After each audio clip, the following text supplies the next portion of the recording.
Karena mertuanya yang penasaran, dia pun ikut naik ke atas nih. Begitu ngelongok ke dalam toren kan, dia lihat tuh dan diperhatikan secara seksama.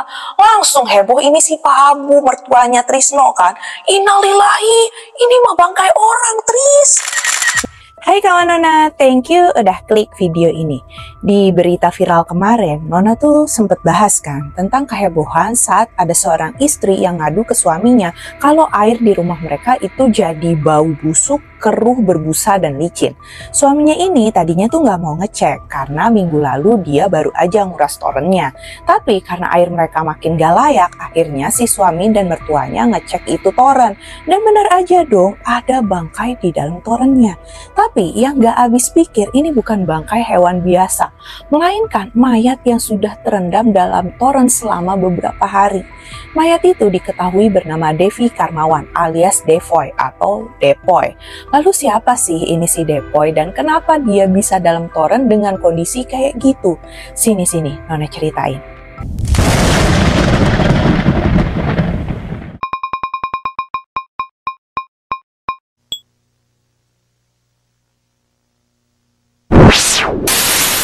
Di Gang Samit Sian, RT 03 RW 01 Pondok Aren, Tangerang Selatan, tinggallah Sutrisno dengan istri dan anak-anaknya. Dia tinggal di kawasan yang cukup padat penduduk. Tapi ya Sutrisno ini nyaman-nyaman aja gitu ya tinggal di situ. Bahkan dia juga membuat 2 kontrakan di samping rumahnya. Kebetulan mertuanya yang bernama Abu Suud juga tinggal di sekitar situ. Tapi keadaan mulai nggak tenang ketika pas malam minggu. Terdengar ada suara ribut-ribut semacam orang lagi berantem. Terus kayak ada suara orang yang kecek gitu loh. Nah, ada juga nih suara jeritan yang didengar Pak Yogi dari rumah Pak Sutrisno ini. Pokoknya berisik banget deh itu. Makanya si Pak Yogi yang merupakan tetangga belakang rumahnya Pak Sutrisno datang ke rumah Pak Sutrisno nih. Kepo nih dia nih. Ternyata yang ada di depan itu cuman anaknya Pak Sutrisno aja. Karena Pak Sutrisno sendiri sebenarnya saat itu tuh lagi nggak ada di rumah. Dia lagi main badminton sama teman-temannya. Ya udah dong, si Pak Yogi ini bercakap-cakap nih sama anaknya Pak Trisno itu kan. Nah, itu tadi saya dengar ada suara berisik kayak orang ribut. Saya pikir Pak Trisno ribut sama ibu. Ibu di sini tuh maksudnya istrinya Pak Trisno itu ya.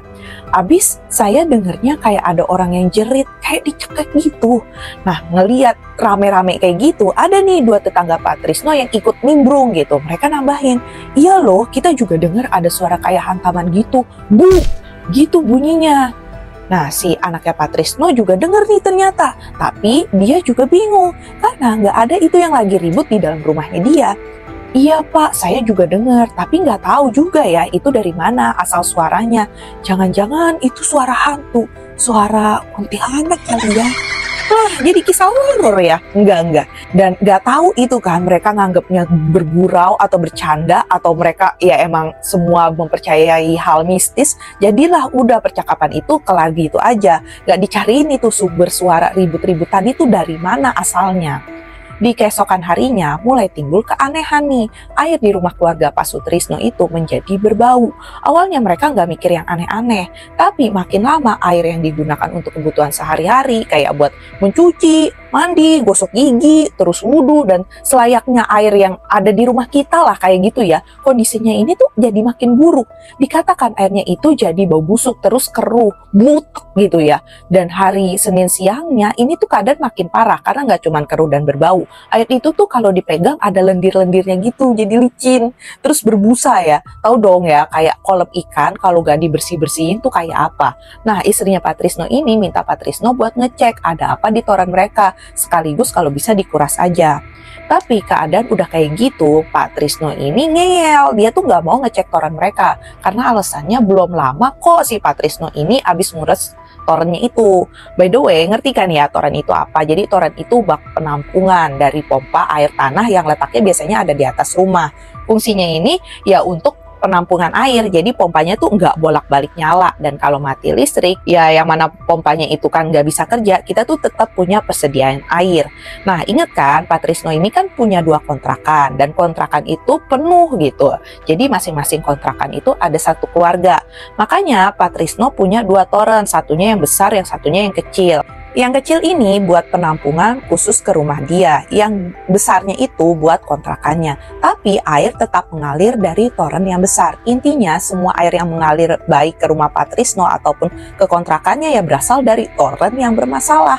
Masalahnya apa? Senin 27 Mei 2024, mertuanya Pak Trisno yang bernama Abu Suud ini menghampiri. Dia tuh nanya, katanya air di rumahmu berbau ya? Trisno pun mengiyakan dan dia juga nunjukin ke mertuanya kondisi terkini air di rumahnya. Akhirnya sekitar pukul 17.30 atau pas menjelang maghrib, Pak Trisno ini bersama mertuanya itu ngecek ke toren. Dan toren ini pun rada sulit dijangkau ya, karena wilayahnya kan padat penduduk. Dikatakan untuk mencapai toren yang ada di lantai atas, mereka ini harus melewati gang sempit dan naik dari rumah warga. Karena mertuanya udah lumayan tua, yang ngecek naik pertama kali tuh ya si Pak Trisno. Di situ dia tuh ngelihat ada lalat hijau yang gede-gede beberapa gitu, lebih dari 3, muing gitu kan. Langsung aja nih dia buka torennya, tapi entah tutupnya emang harus diputar secara ulir atau memang untuk memudahkan dibuka aja ya, si Pak Trisno ini sampai harus memutar tutup toren sebanyak 2-3 kali. Karena kondisi sudah mulai gelap, Trisno ini hanya melihat sebuah benda yang cukup besar, sepenglihatannya sebesar bantal. Karena warnanya juga yang sudah mulai memutih, pikirannya yang tadi mungkin hanya ada bangkai cicak, ya ternyata salah. Tanpa mengecek lebih lanjut, Trisno langsung mengabarkan ke mertuanya, "Pak, bukan cicak deh, tapi ini segede bantal." Karena mertuanya yang penasaran, dia pun ikut naik ke atas nih. Begitu ngelongok ke dalam toren kan, dia lihat tuh dan diperhatikan secara seksama. Langsung heboh ini si Pak Abu, mertuanya Trisno kan. "Innalillahi, ini mah bangkai orang, Tris." Nah, kenapa Pak Abu bisa ngomong begitu? Karena kalau diperhatikan dengan seksama, bentuk orang itu tuh seperti sedang berjongkok dengan muka menghadap ke bawah di dalam toren. Jadi terlihat jelas ada rambutnya, telinganya, leher, dan juga punggung gitu kan. Ya disinyalir yang tadi dikira bantal ya itu sebenarnya punggungnya yang sudah mulai memucat. Langsung pastinya Pak Trisno dan Pak Abu ini langsung melapor ke RT RW juga ke kepolisian setempat ya. Heboh itu kan warga, ada mayat di dalam toren. Tim Inafis atau tim kepolisian juga langsung mengusut kasus ini ya. Karena tempat yang sulit dijangkau dan sempit juga aksesnya, itu toren sampai digotong ke bawah. Pas udah digotong, ternyata jasadnya nggak bisa dikeluarin begitu aja karena udah membengkak. Dan toren itu pun sampai harus dipotong menjadi 2. Dan evakuasi ini tuh sampai memakan waktu 3,5 jam lamanya ya. Begitu jasad berhasil dikeluarkan, identitasnya pun langsung bisa diungkap karena di punggungnya dan di beberapa bagian tubuh lainnya itu terdapat banyak tato. Dikatakan salah satunya itu bentuknya tato bunga dan tato nama Devoy. Siapakah Devoy ini? Kok bisa-bisanya dia ada di dalam toren? Di video pendek juga Nona nih sempat singgung nih ya, Devoy ini apakah tewas karena bunuh diri atau dieksekusi karena disinyalir ada bekas cekikan di lehernya, atau dia seorang DPO yang dalam kejaran polisi. Saat Nona bikin video itu, Nona tuh belum dapat kabar yang jelas nih, dan sekarang ternyata Devoy adalah Devi Karmawan adalah seorang pemuda berusia 27 tahun yang biasa dipanggil Devoy atau Depoy. Dia adalah warga Pondok Aren juga yang tinggal bersama keluarganya, alias si Devoy ini tetangganya Pak Trisno. Ya makanya Trisno dan Abu Suud itu juga mengenali Devoy pas mereka itu menemukan di dalam toren. Ternyata setelah diusut, Devoy ini adalah seorang bandar narkobi. Jadi dia tuh biasanya dapat paket terus diecerin gitu kan ke orang-orang yang mau beli. Jadi bukan bandar besar ya kayaknya, tapi penyalur lah gitu. Dalam profesinya ini, Devoy itu nggak bekerja sendiri, dia punya anak buah yang namanya Aziz. Dari Aziz ini terungkap fakta bahwa di balik tewasnya Devoy ada rahasia besar yang bakal terungkap dan terkait kemana-mana. Sebelumnya, Jumat malam tanggal 24 Mei 2024, Perong menyuruh Aziz si kurir ini untuk ambil syabu-syabu di Cengkareng dengan berat 50 gram. Siapa sih si Perong ini, Nona? Perong ini bukan dari kasusnya Vina yang lagi viral ya. Tapi Peron di sini dan Defoe itu berkawan. Mereka ini kerjasama jadi bandar dan mereka punya pemasok alias jaringan narkoba yang dikendalikan dari balik penjara. Padahal kan harusnya dari balik penjara mereka ini serba keterbatasan ya. Karena banyaknya hal yang hilang.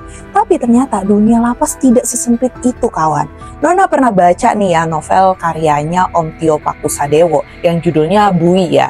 Di sini diceritain lengkap seperti apa dunia dalam lapas. Walaupun katanya novel ini fiksi, tapi setelah Nona konfirmasi sama kawan Nona yang pernah nginep di Hotel Prodeo kawasan Cipinang itu ya. Ya emang bener, kenyataannya hampir 90% kejadian di novel ini tuh adalah nyata. Oke, kita balik lagi ya sama si Defoe. Setelah si Aziz ini ngambil syabu-syabu dari Cengkareng itu, dia janjian sama Perong, Defoe dan Dwi di sebuah rumah kosong. Defoe ngakunya itu tuh rumahnya dia yang letaknya memang gak jauh dari rumah orang tuanya. Nah, kumpullah orang berempat ini di rumah kosong. Tadi kan berempat ya, Aziz, Defoe, Perong, dan Dwi. Dwi ini nggak tahu ya bandar juga atau sekedar pemakai. Nah, di rumah kosong ini memang tempat mereka untuk mengecer syabu-syabu yang akan mereka edarkan. Dan nggak cuman kerja ngecerin aja itu ya mereka. Di rumah kosong ini ternyata mereka juga make. Dan efek samping yang dicari dari penyalahgunaan narkoba ini dikatakan bisa membuat orang yang menggunakannya tuh mengalami perasaan euforia yang berlebihan alias halu. Tapi namanya orang halu ya, kalau seneng ya berlebihan, kalau sedih ya berlebihan, takut pun berlebihan. Eits, tapi sebelum lanjut ceritanya jangan lupa dong buat like, komen, dan share cerita ini sebanyak-banyaknya ya. Terus pastiin kamu udah subscribe channel Nona biar Nona tuh makin semangat berbagi ceritanya. Oke? Di hari selanjutnya, Sabtu 24 Mei 2024, polisi sudah menerima laporan dan akan menggerebek rumah kosong yang biasa ditempati 4 berkawan tadi.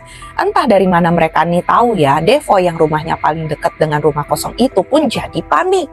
Dan dia yang kemungkinan besar masih di bawah pengaruh syabu-syabu itu.